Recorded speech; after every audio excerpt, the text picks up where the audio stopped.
नमस्ते, मैं दिव्या करंजा 9th में पढ़ती हूँ। मेरे विद्यालय का नाम महारानी चिन्नाबाई हायर सेकेंडरी स्कूल है। मैं आज आपको एक कहानी सुनाने जा रही हूँ जिसका नाम सिंड्रेला है। एक बहुत पहले की बात है, एक सुंदर लड़की रहती थी जिसका नाम सिंड्रेला था। उसके पिता एक व्यापारी थे। उसकी माँ बचपन में ही गुजर चुकी थी। उसके पिता को अक्सर काम के सिलसिले में घर से बाहर जाना पड़ता था।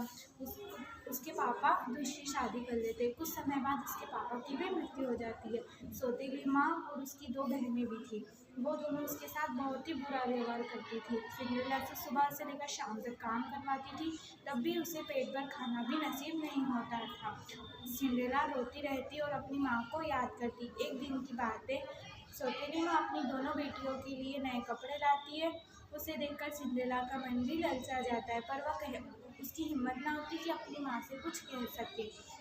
उसे अपनी माँ की और अपनी बहनों की बातचीत से पता चलता है कि महल में राजकुमार ने एक आयोजन रखा है जिसमें राज्य की सारी लड़कियों को बुलाया है। सिंड्रेला का मन भी वहाँ जाने को करता है, पर वह अपनी माँ से कहती है कि माँ, मैं भी चल सकती हूँ। तो माँ बोलती है, पहले अपनी बहनों को तैयार करो, फिर मैं तुम्हें वहाँ ले जाऊँगी।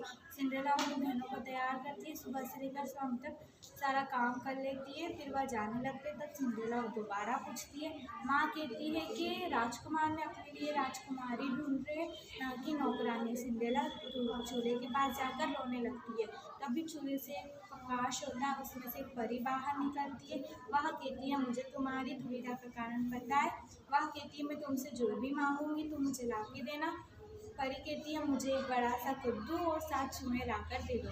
सिंड्रेला उन्हें कद्दू और एक 7 चूहे लाकर देती है। परी अपनी जादुई छड़ी घुमाती है, कद्दू को एक भव्य रथ में बदल देती है, 6 चूहों को घोड़ों में और एक चूहे को सारथी में बदल देती है। तभी वह जादुई छड़ी सिंड्रेला की ओर घुमाती है और उसे एक राजकुमारी में बदल देती है। और परी कहती है कि तुम्हें 12 बजे से पहले तुरंत लौटना होगा, वरना तुम अपने असली रूप में आ जाओगी। सिंड्रेला महल पहुँचती है। वहाँ जैसे ही पहुँचती है, सब लोग उसे देखकर बातें करते हैं कि यह तो कोई राजकुमारी या परी लग रही है।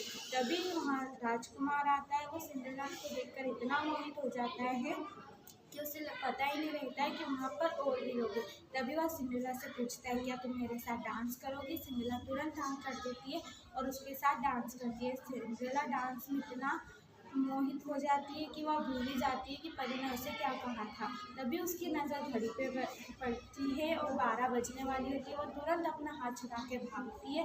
तभी उसकी एक सैंडल सीढ़ियों पे छूट जाती है और वह रास्ते में जाते जाते